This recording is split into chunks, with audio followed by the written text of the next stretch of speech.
Homeless woman was found unresponsive behind a building in the bitter cold.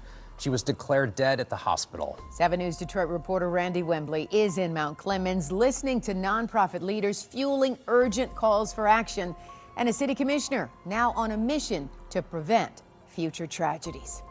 But her family says she was not homeless, but rather a woman who fell on hard times and would stay with different family members as they helped her get back on her feet. They put her off as just a homeless woman died behind a dumpster, and that is not Monique's story. Now, as the family waits for answers, they hold on to memories. My mother is love. Love. The headline said a homeless woman was found unresponsive behind a dumpster during dangerous winter temperatures and later died. They said she had no shoes on her feet. They said she had no coat on her body. They said she was laying on her back. That was how the public first heard the story. It sounded like another tragic winter death, the kind that happens every year when the cold turns deadly.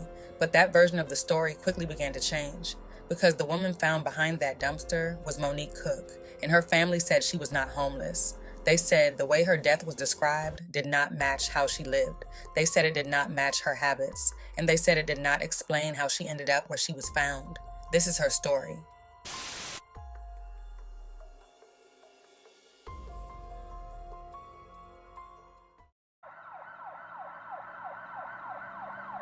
Monique Cook was a mother and grandmother who was deeply loved by her family. Her children describe her as kind, gentle, and caring. One of her daughters summed it up simply by saying, "My mother is love." Monique had fallen on hard times, and her family did not hide that fact. They acknowledged that she was struggling and needed help, but they say she had support and places to stay. She moved between family members as they tried to help her get back on her feet.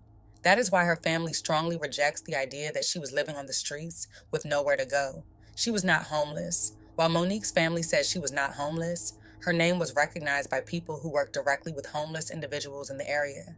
A nonprofit organization that provides food, blankets, and other basic resources said they were familiar with Monique and had helped her in the past. Outreach workers described her as polite, grateful, and appreciative of any assistance she received. They said she never caused problems and was known to accept help when it was offered. This detail added to the confusion surrounding her case. The last time Monique was seen by her family was on January 19th. Monique was at her sister's home in East Point, Michigan. According to her family, she left the house late that night to go meet a friend in Mount Clemens. Her family believes she was spending time with someone she knew. They say she did not leave injured, and she did not leave without shoes. That night was the last time her family saw her alive. In the early morning hours of January 20th, a waste disposal driver found Monique behind a dumpster on North Main Street in Mount Clemens. She was barefoot and unresponsive. Emergency responders were called, and Monique was taken to a nearby hospital where she was pronounced dead. At that point, the case was publicly described as a homeless person who died from a cold weather death. Once Monique's family learned how her death was being described, they spoke out. Her daughter said Monique would never lay down in freezing weather and give up. She said that behavior was not consistent with her mother's character. The family also raised concerns about Monique's condition. They say her face appeared swollen and her lip was split.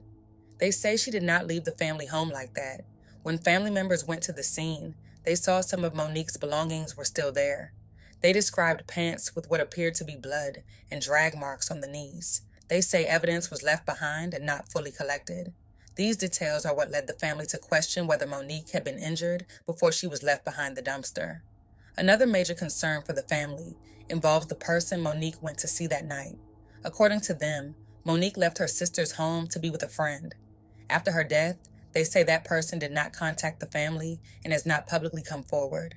The family believes that anyone who spent time with Monique in her final hours should have information that could help explain what happened. No shoes, no coat, laying on her back. She would never lay down and die in the freezing cold.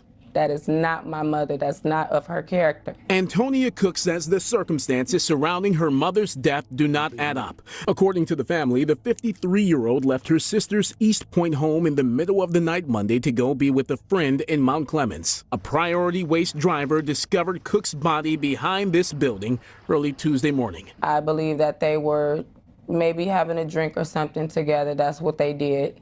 and something happened in between that time. Antonia says her mother's face was swollen and her lip was split. She didn't leave her sister's house like that. She and two of her sisters went to the scene after their mother was found and say some of her belongings were still there. There's a pair of pants that have blood on them, and the knees have drag marks on them. They need to come get this evidence that my niece and them went up there and got, that they left on the scene. My niece had to jump in the dumpster and got my sister's stuff. And as for Cook's friend, He hasn't showed his face, reached out to anybody, nothing. the Macomb County Medical Examiner's Office says Cook's autopsy results are still pending and the toxicology analysis is underway. Cook's death raised urgent concerns about the plight of the unhoused as temperatures dropped to the coldest of the season. But her family says she was not homeless, but rather a woman who fell on hard times and would stay with different family members as they helped her get back on her feet. They put her off as just a homeless woman died behind a dumpster, and that is not Monique's story. Now, as the family waits for answers, they hold on to memories. My mother is love. Love. Investigators initially suggested that Monique may have died from exposure to extreme cold, though officials emphasized that the investigation remains ongoing. The Macomb County Sheriff's Office confirmed the case is still active, noting that an autopsy has been performed and toxicology testing is underway. Those results are expected to play a key role in determining her official cause of death. As of the publicly available information, no charges have been filed. Monique's death sparked strong reactions throughout the community. Some focused on the dangers of winter weather and the lack of shelter space, while others questioned whether the circumstances were being oversimplified, echoing concerns raised by her family. Social media discussions centered on unanswered questions. Why was she barefoot? Why did she have injuries? Why were belongings left at the scene? Many called for transparency and a thorough investigation. During this time, an individual claiming to know Monique spoke about the incident in a lengthy Facebook Live video, further fueling public conversation. As her family grieved, they also organized a fundraiser to help cover funeral expenses and give her a proper burial.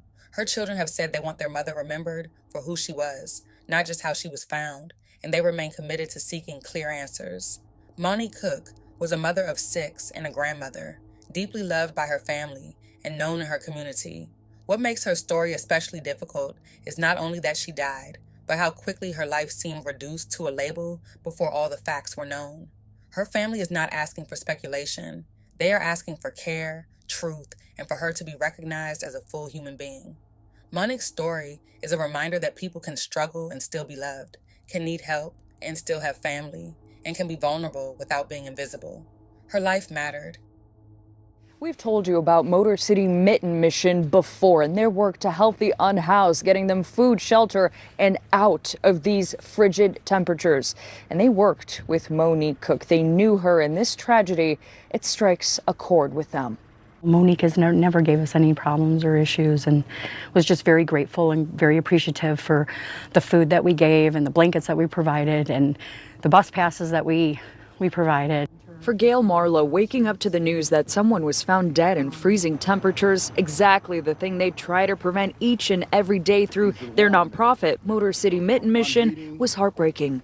Right now, so you have a lot of people that are sleeping in cars, that are sleeping in abandoned buildings, and that are sleeping in kind of hidden areas. Marlowe's nonprofit hits the streets of Macomb, Oakland, and Wayne counties every day, searching for the unhoused, looking to help them with food and shelter. Monique Cook was one of the individuals they assisted. She mostly hung out at a park steps from where she was found Thursday. Marlowe knew Cook personally. That has to hit extra hard. It does, because we put so much effort into it every single day to make sure things like that don't happen. Marlowe says it breaks her heart that she could not save Cook, prioritizing the Detroit area to help people there the night she was found. With resources, manpower, and funding running thin, she hopes the city or county can step up to help organizations like her own. City Commissioner Spencer Calhoun tells Channel 7 he's leading a newly formed task force aimed at addressing homelessness in Mount Clemens.